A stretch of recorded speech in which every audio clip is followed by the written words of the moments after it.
quels sont les indicateurs factuels pour demander un dégagement? Alors déjà, pour commencer, ce qu'il faut savoir, c'est que tout n'est pas paranormal. L'origine n'est pas forcément inexpliquée. Donc, il est important d'abord de vérifier si les phénomènes auxquels vous êtes confrontés n'a pas une explication du style les portes qui s'ouvrent seules, mais il y a un courant d'air, les meubles qui craquent, alors que c'est du bois, un objet qui tombe, mais le chat est passé à côté.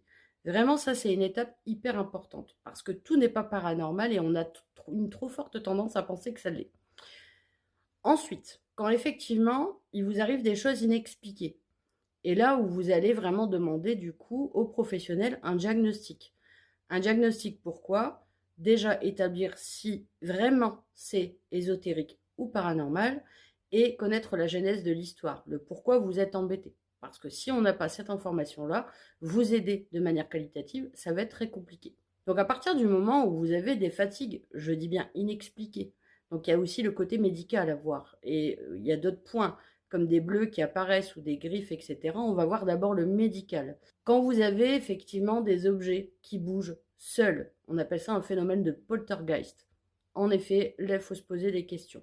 Quand à un moment donné, vous n'avez vraiment pas de chance, que tout s'écroule constamment, que vous, malgré tous vos efforts, vous n'arrivez pas à remonter la pente et qu'il vous arrive que des choses improbables. Effectivement, on va se poser la question.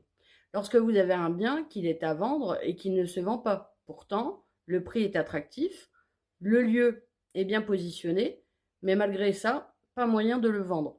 Donc là, il y a des questions à se poser. D'ailleurs, il arrive parfois aussi que les agences immobilières fassent appel à des gens comme moi pour faire des nettoyages, pour faciliter la vente des lieux.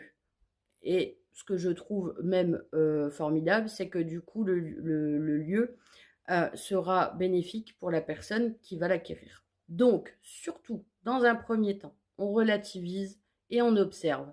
On voit si c'est explicable. Si effectivement, c'est pas explicable et que finalement tout s'accumule, là, il y a une question à se poser. Parce que le truc non plus, c'est pas d'avoir un indicateur et que forcément c'est paranormal parce qu'il n'est pas expliqué. Parfois, il y a des choses que l'on n'arrive pas à expliquer parce qu'on a aussi la tête dans le guidon et on est emprunt à la peur.